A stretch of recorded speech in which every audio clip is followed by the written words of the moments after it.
Simpan duit atau simpan emas? Mana sebenarnya lebih sesuai untuk beginner? Jawapannya bergantung kepada tujuan simpanan anda. Jika duit itu untuk kegunaan jangka pendek seperti belanja bulanan atau dana kecemasan yang diperlukan dicairkan segera, simpanan tunai masih diperlukan.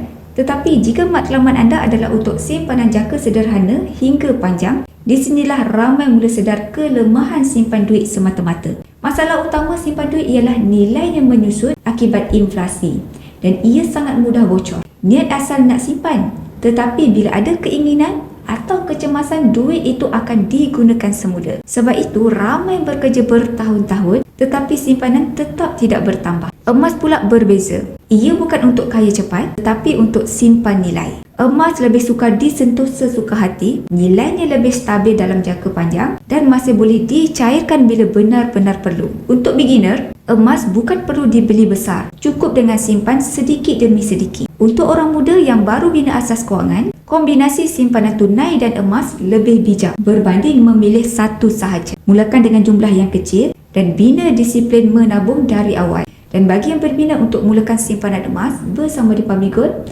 anda boleh klik link di bio saya atau hubungi saya, insya-Allah saya akan bantu guide sebaiknya.